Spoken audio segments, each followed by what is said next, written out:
It was at a lunch where me and my girlfriend were talking with another couple who are friends of ours, where we started discussing Harley Quinn, a DC character that's gangs and gangs of fun, and let's face it, drop dead gorgeous. And the conversation on the other couple's side naturally turned to, oh my gosh, she's in such a terrible relationship. I can't wait to see how much better she's going to get when she's out from under his thumb. I want to see more stories about that. I'm like, those would be interesting, though we should probably deal with some of the more complicated aspects of her character. And the wife of my friend sitting across from me goes, well, what's complicated? She's an abused girlfriend. And this, as ever, is an invitation for me to overanalyze something, so I naturally sat up, crossed my hands over the little hibachi seating that we had there and went, well, I'm not sure it's that simple. Consider that she was his doctor in virtually all versions of their story, with perhaps the exception of the Batman, and she allowed herself to become entangled in a romantic relationship with her patient. This is sexual abuse. Harley Quinn begins the romantic affair with the Joker, which may also include a sexual affair, abusing her position of power. If she and the Joker have indeed had sex, she has committed sexual abuse of a patient who could not consent and was in her care. She had the skills and the know-how to know better, and we're dealing with someone who has been legally declared insane, which is different from just being, say, mentally ill and being convicted of a crime. Gotham seems to have some very weird standards for who is considered insane and who is not. For anyone who wants to look into what the actual legal definitions of that would be and how it would be handled in criminal court, I would take a look at the Psychology of Batman or The Law of Superheroes. Both are fun books. You can find them on Audible and you can find them on Amazon and other places, bookstores. This is not an advertisement. This is just saying these are people who have gone into these things, so I won't go into that here. But from her position of authority that she had over a man who was declared legally insane, their relationship started where she had all the power and transformed into something else entirely. And needless to say, in that conversation I'm referencing, this opened up a whole can of worms, and from there we were able to explore a little bit more deeply the relationship between Harley Quinn and the Joker, and determine that Harley Quinn is a little bit more autonomous than many people would like to believe, for whatever reasons they have. And that's what's led to this little podcast where I want to talk about the depictions of Harley Quinn and how many people seem to misunderstand core elements of her character that have recurred again and again and again throughout her depictions. And right there is perhaps one of the most important parameters to set down in our discussion. What version of Harley Quinn am I discussing? Well, all of them. We're not just looking at one depiction of her. We're going to look at how they've interacted with each other over the years, how one shaped the other, and why certain themes, images, and ideas tend to reoccur with this character. What elements remain consistent? Comic books in the American comic book industry and in post-industrial folklore in general have many of the elements of traditional folklore and legends. They're just hyper accelerated by businesses and IPs competing with each other. They go through the hands of multiple different creators, see many different interpretations, are bended to this message or that message or this trend or that trend, and thus they take vastly different forms. The Batman of Bruce Timm's animated series is not the Adam West Batman, is not the Christopher Nolan Batman, and is not the Batman of Batman Inc.'s comic run. They are all different Batmen, but they share many similarities and are at their core the same mythical figure, built around the same sort of stories, built around a lot of the same themes, and just handled in different ways, obviously shaped by time, the dime, and other things. And the same goes for Harley Quinn, especially with her explosion in popularity and the vastly different forms of her character. So if we're talking about, well, which version of her character, I'm going to say all of the above. Because in virtually all of these cases, she is more complex than a lot of people are willing to give her credit for, but are also uncomfortable with attributing to her, because it would make her more morally complicated than they're willing to accept. This is especially true for people who want to sort characters into role models or bad guys. Human beings don't really necessarily fall into either category except in some two-dimensional simplified version that you create for yourself.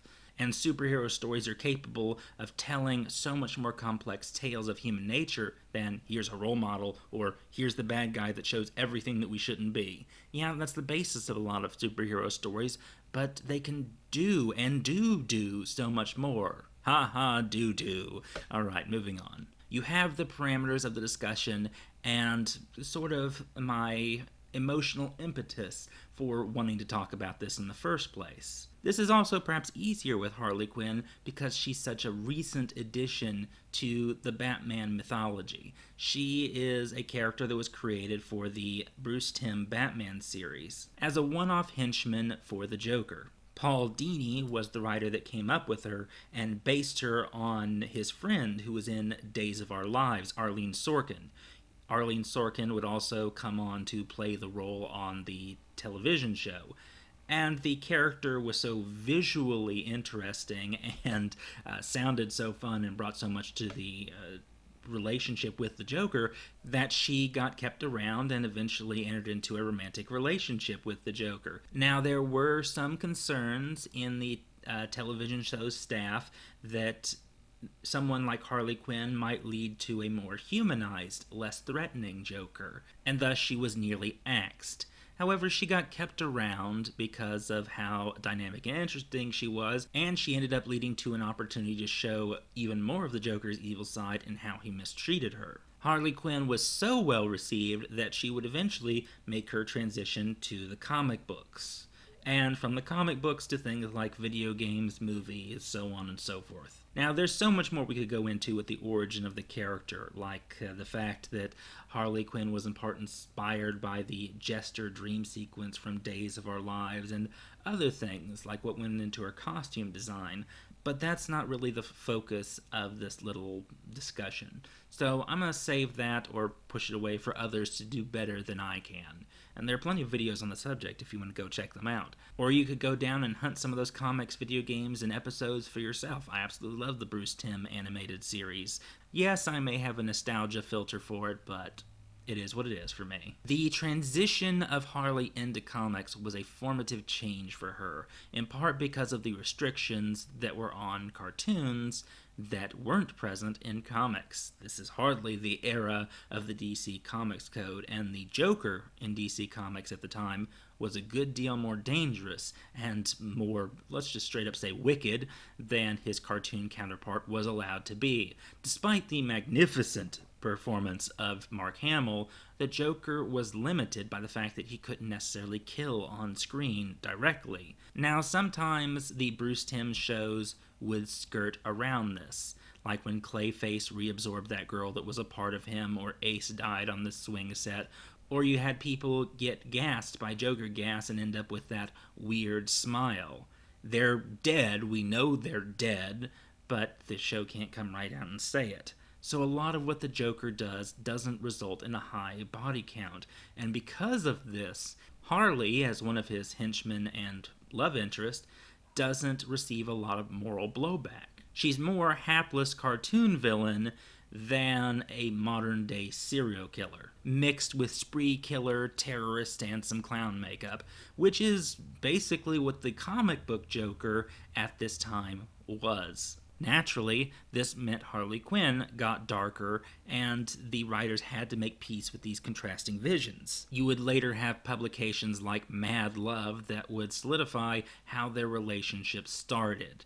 And you'd also see many different variations of this. I know there's a New 52 origin for Harley, and then there's that, I think it was an alternate universe one for her that came out in 2020 called Harleen, which I still love. I have it not too far away from me. I love the artwork for it. Each of these have offered different variations for her origin story, but they have a lot of things in common, like the fact that she was indeed a doctor, and the Joker was a patient of hers or a patient in the same facility she worked in. And in the majority of her appearances, she actually earned these degrees. I think there was one version in the comics, I think this was in the comics, I only remember it briefly, and it's largely been discarded, where she slept with her professors to get her degree instead of actually worked for it. Obviously, this does not fit into the modern interpretations of her, and in virtually all of the others, she worked hard for it. She's intelligent, she's fit, and she has an ingenious mind to rival the Joker's. We see that even in the Bruce Timm TV series, that without the Joker holding her back, she is able to defeat and capture Batman. So she's dangerous, she's got potential, she's smart, which clashes with the image of the bimbo that she presents, or the position of helplessness she sometimes finds herself in. You could perhaps interpret this more as an emotional helplessness. She has emotional blocks to looking out for herself rather than physical or intellectual ones. And this makes her sympathetic to a wide audience. I mean, stop and think about the stories that we're used to seeing in real life. The pattern of Harley Quinn and Joker's relationship in the television show that set the groundwork for everything that came after really looks like an abusive relationship. And it is. And it has all the hallmarks of the husband who beats the doting wife who is beautiful and helpless and someone we want to save. And this creates an emotional reaction in the audience that makes us go, yeah, we want her to get free of this guy. And she has all of the signs of someone who excuses her abusive significant other's actions. The episode where he pushes her out of a window and then she forgives him immediately afterward when he sent her flowers. Oh yeah, that's definitely a battered wife complex right there. And then if you look at the version of her that's in The Batman, and I always feel awkward saying The Batman, is a psychologist who gets stuck along for the ride in a date with the Joker, and that's not a position you ever want to be in, ever. I don't care how much of a fanboy or fangirl you are, it is a rather dangerous scenario. And again, that's another TV show that was stuck in the position where it could only be so dark. Now, sometimes they'd manage it, particularly with the origin of Clayface.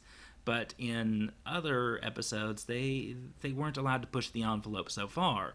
And thus, Harley Quinn does not receive a lot of the moral blowback. The comic book versions of her with a dark Joker still have all the elements of their dysfunctional relationship. Depending on the comic, they are played for different reasons. Sometimes it's played for horror, sometimes it's played for sympathy, other times for laughs. The different authors have done different things. But in many of the most prominent cases, particularly the post-52 Harley Quinn, you have a Harley Quinn who assists the Joker in some of his most evil endeavors, and who is capable, and when I say capable, I mean does evil on her own. Meanwhile, there are a lot of publications that focus on Harley as the protagonist, which is different from hero. Keep that in mind. Hero, anti-hero, villain, those are story roles based on a moral perspective. Protagonist and antagonist, that's just who's the main character and who stands in their way. And again, a lot of these ones where she is the protagonist of her own series or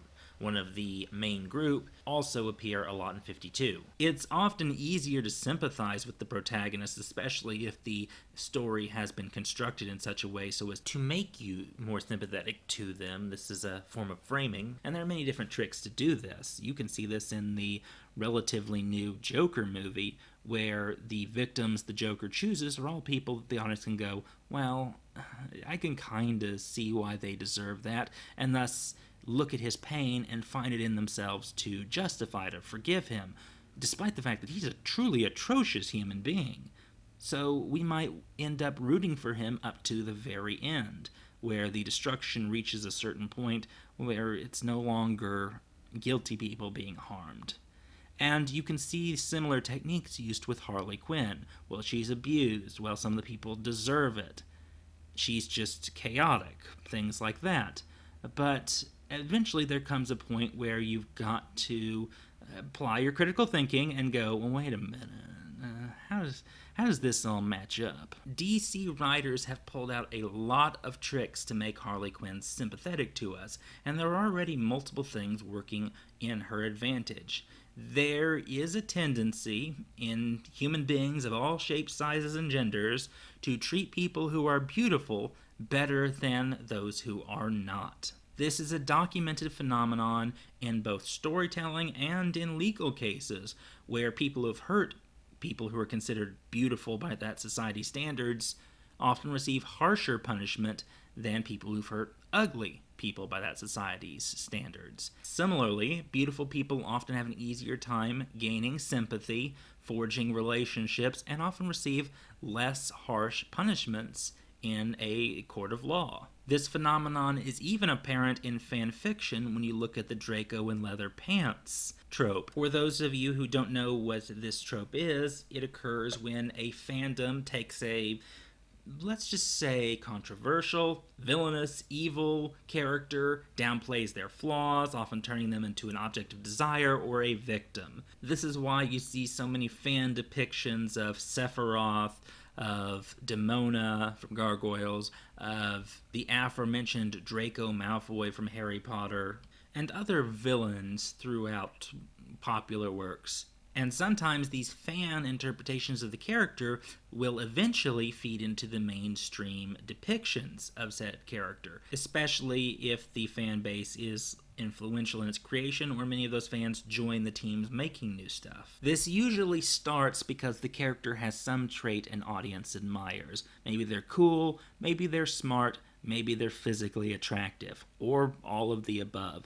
So much so that people start to like them and come up with excuses for their actions, rewrite them, block things out of their mind, creating this alternative version of the character that in many ways doesn't reflect their full moral complexity in the work. Harley Quinn is basically tailor-made for this. She's a sex bot, she's smart, she's beautiful, look at her amazing costumes. There's virtually nothing about this character that wouldn't appeal to people who do the Draco and leather pantsing. And it has naturally filtered into the mainstream depictions of the character. And it's even got roots in the works of Bruce Timm himself. The character is meant to be sympathetic in many ways in her initial depiction. So in that way, it's not just a fanon-driven process and cannot be fully considered a Draco in leather pants character, because there is this belief present in the show that she's just a victim and that she can be forgiven, that she's cool and she's smart, she's beautiful, maybe not classy, but certainly wild. Just take a look at that episode where she goes through all of that crazy stuff and then Batman gives her a dress. I mean, it's easy to feel bad for her. She seems like a helpless person at times who is ripped back and forth by fate. But even in that original series, she does some super questionable moral things that seem at odds with the idea that the writers have of her. And in comics, this becomes even worse, as it's very clear that Harley Quinn, in virtually all of her incarnations, has a mean streak a mile long, and is more than capable of dishing out as good as she gets. So instead of considering her later depictions as a result of simply Draco and leather pants, I would consider it a more creator-driven force, where the creator saw her as sympathetic in many ways, in part because of the nature of the show he was writing for, and she began to adopt more complex characteristics over time, but people have still in many ways kept the oversimplified version in their heads. An idea of the character that just doesn't stand up to, say, her Arkham version or her film versions, or even her later comic books versions they've come up in the last few years with 52 and the Harleen comic, and virtually any depiction of her that doesn't come from Bruce Timm or Lego Batman. And even in these works where the creators clearly find her sympathetic, there are all sorts of moral minefields that they just seem to go out of their way to ignore, despite clearly putting in the work itself. So as I challenge these authorial interpretations, I'm engaging in a bit of death of the author. Please don't take it as an assumption that I dislike their work. I do. I love a lot of these. I am partly responding to the fact that I find the character interesting for reasons that others seem to ignore. So I'd like to bring these up and go, hey, you're ignoring some of the best parts of her. And I'm sure that that is a comment that you can take out of context and make very dirty. No, there is probably no one who ignores those physical parts of her. Now that I've established why her character has grown darker over time, I want to look at the moral complexities and issues that the character of Harleen Quinzel brings to our little bat cave. And I'd like to start with one of the central aspects of Harleen Quinzel's character.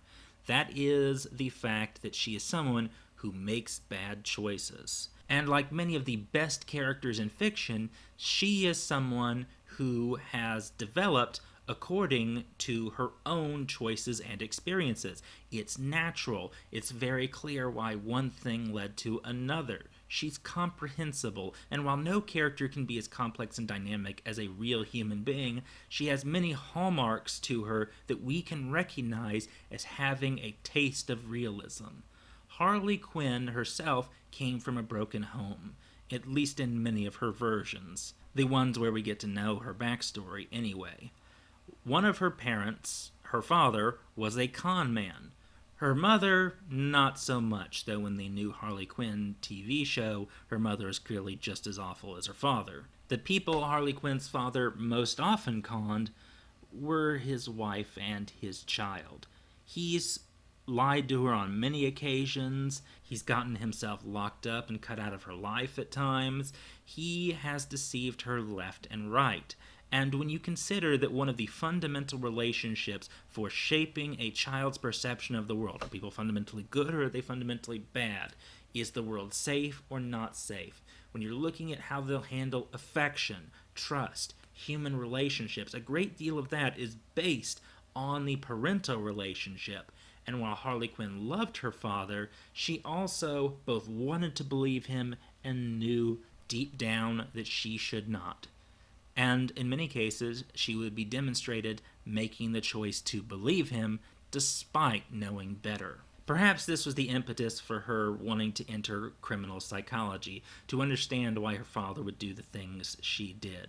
And like Batman and many other people in real life, this parental-driven excuse would not necessarily be out of place. It's certainly believable. There could also be a degree of fascination. We learn early on that Harley Quinn, in many of her versions, distrusts or dislikes structure. From the very simple versions of Harley Quinn, from many of her cartoon appearances, where she sees the super criminals as glamorous, or a break from her rigid professional life, as in the Batman, or in other cases where she looks to them for answers or thinks she can save them in something that is not at all uncommon even in real life. Look at some of the fan mail that serial killers get. Some of these women are attracted to these men because they're evil, others want to save them. And Harley Quinn falls into both categories. She's certainly got a Freudian reason why, and her fascination with these personalities and dislike of social structures and how it dehumanizes. She may have a distrust for the law because of her father instilling in that in her, or just what she's seen in the psychiatric field, which can arguably turn someone off real fast, especially when you consider how these systems don't seem to effectively prevent recidivism in some of the more violent and sexual cases. She might be operating from a crusader mindset, and as you see in her 52 version and in her Harleen version, she out and out distrusts the system and wants to break away from its confines, whether it's her pretending to be an inmate herself or her conflict with Harvey Dent and Harleen, where you have that amazing scene with the two-faced coin. I'm telling you, if you love the character of Harley Quinn, read Harleen. It is so good. Parental trauma is not the only one that we see present in some of the characters' versions. In some, she's distrusted because she slept with a professor or colleague. In others, she has a drinking problem because of trauma.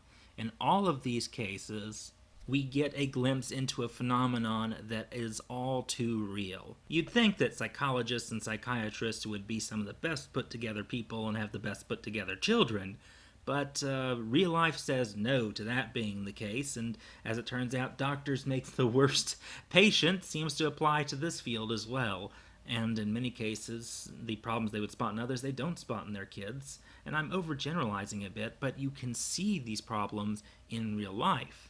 And Harley Quinn seems to be a walking, talking, drawn version of these issues within a mental health professional as well. She is not someone who demonstrates healthy coping mechanisms.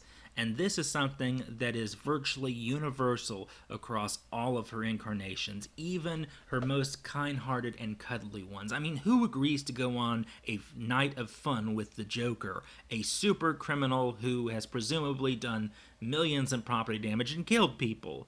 And that's just the nicest version of her.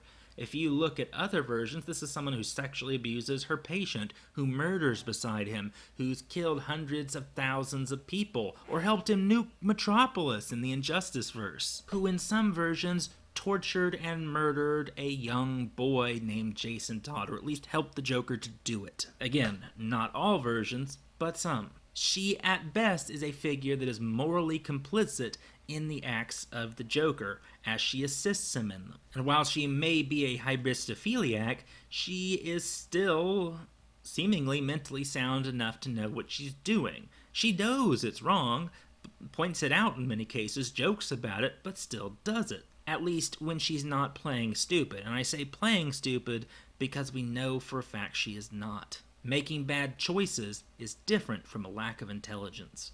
Criminal history is replete with serial killers who work as couples and with Bonnie and Clyde style criminals, of which Bonnie and Clyde are the most famous. No, Bonnie and Clyde are not serial killers. In some cases, when these couples are caught, you will often see the female of the couple go, well, he forced me to do these things, I was afraid for my life.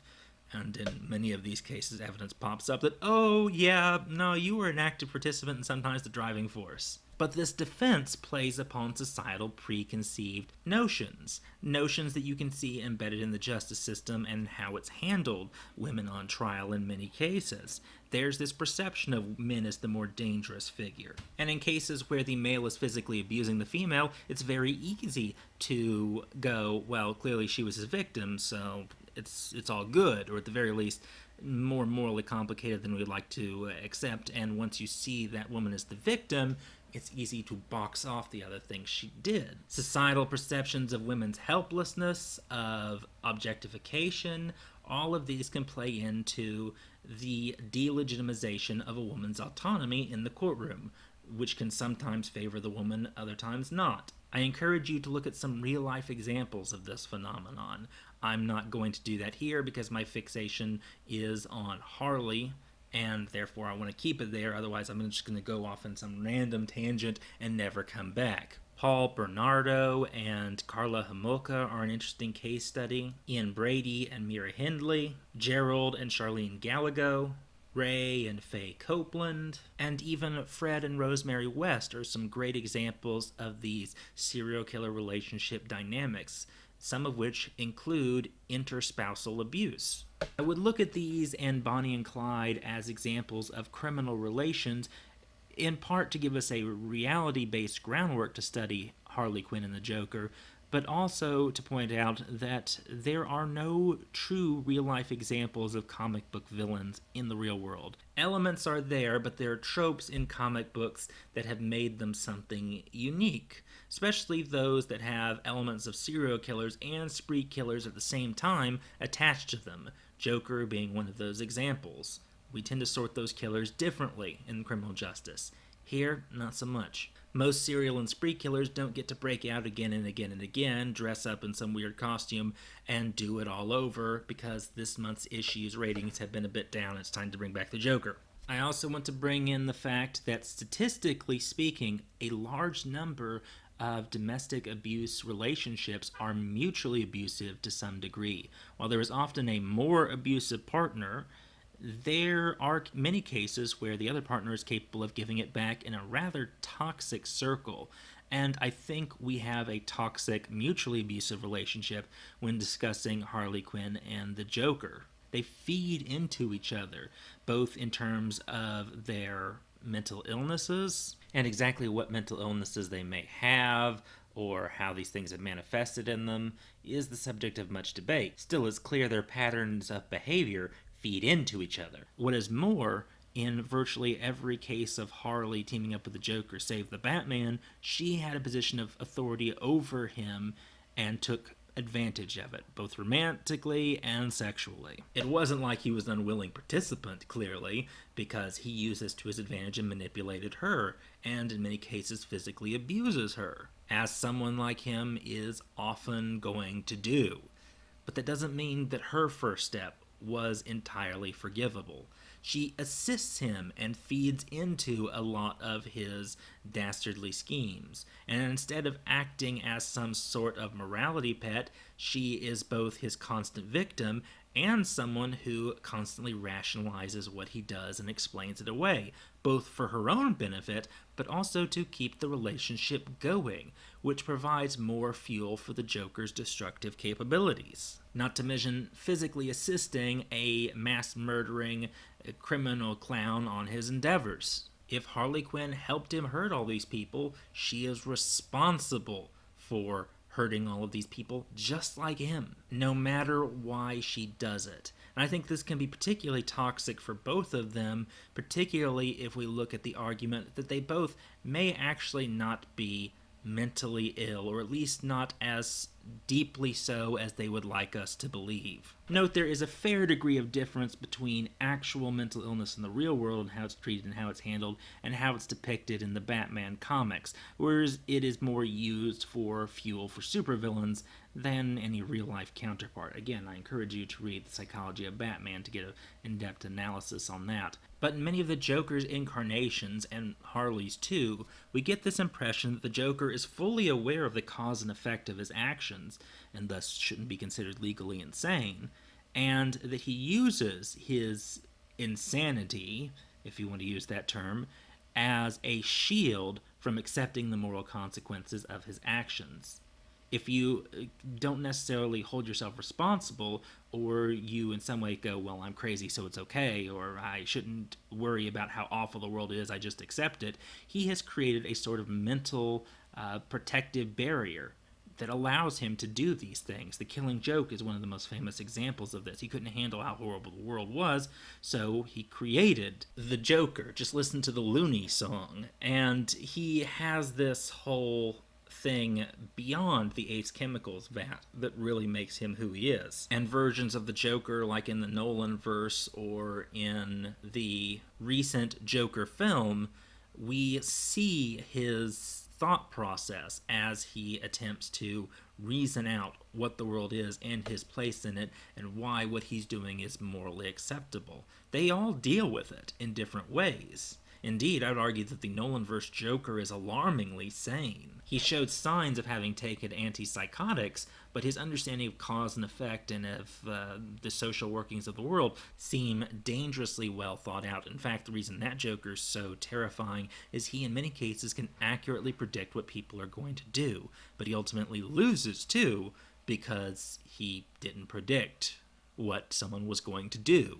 Although, if you look at how the thing with Harvey Dent went, I think it's possible to argue the Joker won that movie. Harley is not so different in that fact. There's probably a reason she'd be attracted to someone like the Joker, outside of just hybristophilia, which is a sexual fascination with people who are dangerous and often break laws. Yeah, he's the ultimate bad boy, but he's got other things that would be attractive to her as well.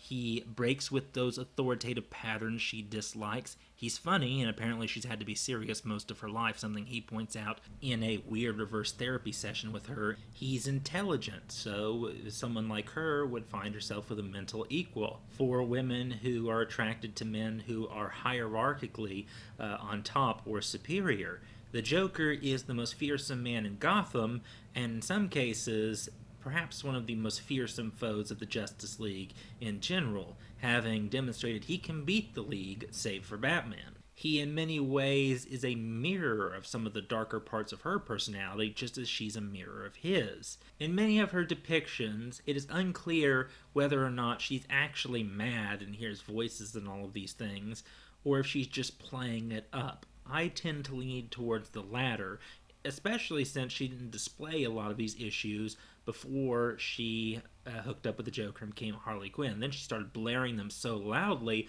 and discarding them when they got in the way that it seems like they are just tools at her disposal to make what she does acceptable.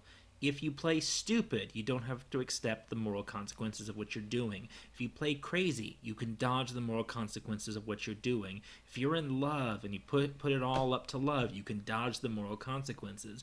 Much like her father. From her psychological background to how she conducts her psychological studies to her childhood home life and her love life, she is surrounded by people who like to play with the perception of the world and with the relativism of how the world should work or be taken in and understood. So when she wants an excuse to be let off the chain, she has them pre-made for her.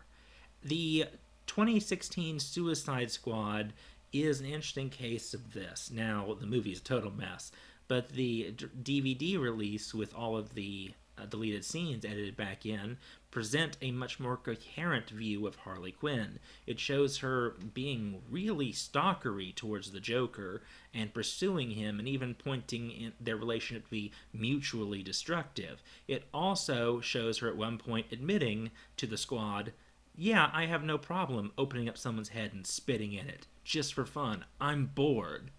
And this version of her seems to embrace the truly destructive qualities of her personality.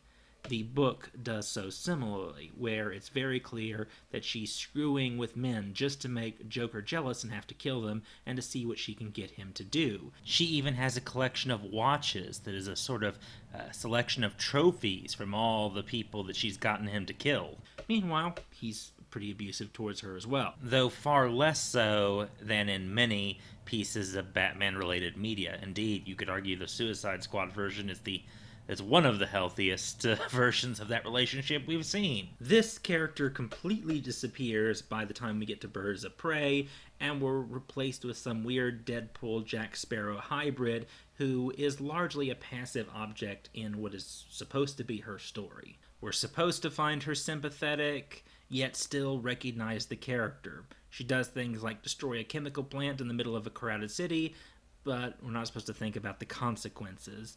In a way, it's almost like the film itself adopts Harley Quinn's boxed-off perception of the world. This is the most flattering interpretation of the film, going, actually, it's very clever because it doesn't sit there and think about the consequences. It has this Harley Quinn-like attempt to make it all okay because it's her story. I think this was more the fault of the writers and the director, but either way, I'm trying. I'm trying to make Suicide Squad and Birds of Prey sound better than they were. Alright, I'm trying. The Birds of Prey movie looks at her trying to break away from the Joker and build up herself as her own person, fully equipped with a impassioned speech about the world should fear her, hear me roar, blah blah blah. But when you stop and look at the story, she's largely passive throughout it. A lot of it comes down to dumb luck. Things happen to her and she reacts. She's not driving much of the story at all. And it's very clear she has no tie to what's going on because she drives on and leaves it at the drop of a hat once the main conflict is over. She has no real attachment to the characters therein, other than not Batgirl, who for some reason will disappear before the next Suicide Squad movie, which I hope is better. The movie attempted to make Harley Quinn more sympathetic, but it did so through means that some of the more simplistic works I've previously mentioned have. It's largely removed her agency. It's removed the consequences of her actions from when she's with the Joker. Realistically, it's only the Joker's protection that kept her safe in that movie, and when she loses it, she's got to deal with her own enemies. She largely walks free of the moral consequences of her actions. What's more, she's not really made to address them. She just has to get used to being on her own. What's more, she is presented as a more sympathetic figure because she's not the one starting a lot of this shit. Despite her wanton destructiveness and her poor drunken behavior, there are other people driving the plot and therefore more morally responsible. In fact, in an attempt to do an empowerment film, they kind of did the opposite by clipping her wings and making her a bit player who survives only by luck and equipped with a few jokes.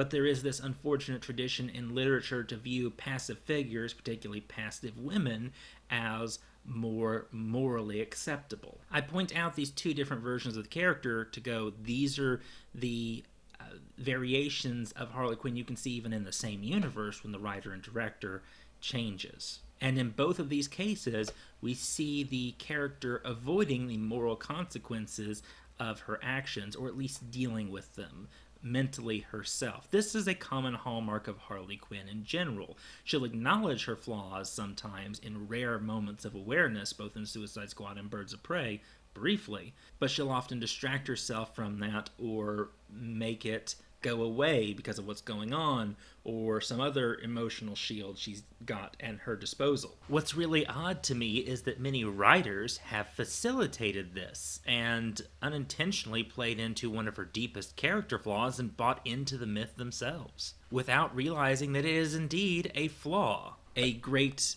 example of this can be seen in the Injustice series. Harley Quinn helped the Joker set off the nuke that destroyed Metropolis, killed Lois and a lot of people, and made Superman go evil. And she's seemingly accepted as a new person working alongside Batman. I don't know about you, but anyone nuking a city is probably someone who will never see the light of day again, or is dead. It's not exactly like we offer terrorists the chance for redemption after they've killed millions, thousands, or even hundreds of people. And Injustice 2 is a particularly glaring example of this, as Batman has seemingly forgiven her because she helped him. Other characters are kind of like, you sure about this? Wonder Woman is one of the only people to call it out, and this universe's Wonder Woman is also morally questionable. They're all morally questionable in Injustice. Harley Quinn attempts to stop Wonder Woman from killing a downed enemy. I believe it was Cheetah, and Wonder Woman points out the fact that you have no right to be talking about mercy, considering you're the whole reason this mess got started, along with the Joker. And instead of accepting her moral culpability, Harley Quinn fires back with a response that allows her to deflect it. And this is a part of the long-running issue in the Injustice series, that there is not really a lot of room for nuance. You have Batman who's kill no one, you have Superman who's kill everyone, and when Batman's offering this sort of protection, redemption to Harley Quinn, seemingly with no consequences, I can understand why they'd make someone like Superman go, well, you're a hypocrite, this is silly. The closest Harley Quinn comes to dealing with her past is this vision that she has of the Joker while under Scarecrow's fear gas, and I think this was meant, in no small part, to give us this whole idea that Harley Quinn was only evil because of the Joker, which is probably how that writer viewed her. I would argue this writer misunderstands Harley Quinn as a character. Harley Quinn has far more autonomy and depth that people are willing to attribute to her. She is making choices on her own. And even when we're dealing with the simplified version of her in The Batman, the fact that she was so stupid as to go with the Joker and have a party with him and go and have a night on the town just seems ridiculous. What could allow you that sort of disconnect where you'd think this was a good idea? So I tend to think that in virtually all the versions of Harley Quinn, there is this disconnect the character intentionally or unintentionally has between what they know to be real and right versus what they do. And this is why, going back to my original point, I believe that Harley Quinn is not actually crazy. She has put on a persona of madness or stupidity when it suits her. And this is what makes her a morally complicated individual. We know that she's capable of doing good. We've seen her act as an anti-hero many times, and sometimes even as an outright hero. And then there are weird versions of her, like the DC superhero girls, that made me go, is this even the same character? That's, of course, a part of the different versions we're going to see based on the needs of the work in question. These characters do not exist in a vacuum. They are shaped by the needs of the work, they're shaped by the beliefs of the people who write them, who draw them, and by the company who goes, we can market it like this. This is why you see t-shirts with Mad Love and Harley Quinn and Joker macking on them going, relationship goals. If you watch the show in the actual context, you'll go, no, no, no, but it's marketable, so that's what they're doing. But regardless of which version we're dealing with, Harley Quinn seems to have a lot of the same issues. She has a disconnect between her actions and reality. This is what can make her both a sympathetic person and a truly heinous villain in the very same work. And I think this is what could make her a fascinating character when a writer who grasps this dynamic comes into possession of the character. That is really what I wanted this to be about. Yeah, a lot of people could look at her relationship with Poison Ivy and goes, well, this is much healthier. Is it? Poison Ivy, in many of her depictions, is a genocidal maniac with a sprinkling of parsley and, sympathetic backstory and ambitions. Yay, she's pro-green. Now, in some versions, particularly the one where they first came into contact with each other, the Bruce Timm series, Poison Ivy is relatively human and has understandable motivations and goals. Her actions are not, I'm going to kill all humans on the planet or destroy Gotham, as is common in her comic books counterpart. The Bruce Timm version would create a plant family for herself, or in some cases, turn evil business people into trees, or try and perform acts of terrorism to protect ecologically protected zones. All of this is kind of understandable. But other versions of her are pretty card-carrying villain. So is Harley Quinn actually learning, or is she continuing on damaging patterns? In versions of her where she becomes a good guy or an anti-hero, is she truly earning redemption? Does she care that she's being redeemed, or are we just meant to sympathize with her in this story, and thus dodging the hard and interesting questions? I'd love to see a Harley Quinn redemption story that actually addresses her past. Or see her go full villain. Either or is fine by me, or still try and hop between both roles, so long as the story and writers are aware of the duality of the character. Harleen Quinzel and Harley Quinn are not divided by the mask. Batman uses his mask practically as a form of secret identity, but he's still partly Batman even when he doesn't have it on. True, the two are not truly separated, though different actors and creators have argued which one's the real one. Harley Quinn uses her mask not to hide her identity, everyone knows who she is, or face paint, or bleached skin, or weird colors, as more of a tool of disinhibition. This is a common phenomenon in real life, where people who are obscuring their identities are not as inhibited as they would be in normal circumstances, even once people who know who they are. Anonymity, or the sense of separating your identity from yourself, can have these effects, and there's a lot of research on this behavior. The type of separation between these two identities is a lot flimsier for Quinzel, at least publicly, and I find that frayed duality is represented in the character as well, at least by people who deal with Harley Quinn and don't force her into some role or another based on, well, we have a popular character and I want fans to feel this way, so this is what we're going to do. This is where Harley Quinn ends up being poorly represented, and people go, hey, I don't recognize this character, even though it has the same name and basic look as the character they've known for so long. They sense something is wrong. There is a moral complexity to Harley Quinn, and I think the people who can write her best are those that understand this. And despite her many different appearances and shows and comics and movies, these are things that haven't necessarily changed. And for those of you who felt like something is missing from how people have viewed Harley Quinn, particularly those that tend to oversimplify her or box her so that they have the version they want to deal with, maybe this little analysis can help you give voice or put words or a clear idea as to why. I am someone who thinks that Harley Quinn is someone who can be a force for good, but who willingly chose evil, who willingly chose self-destruction in many cases. She has the smarts to know better. She has a perception that should allow her to pick these things up. She has the schooling to recognize all of these things in criminal pathology, but she still chooses to throw it all away in many different versions to dive headfirst into this unstructured lifestyle. She uses the Joker as an excuse to become Harley Quinn, but I feel that this is not really the birth of Harley Quinn.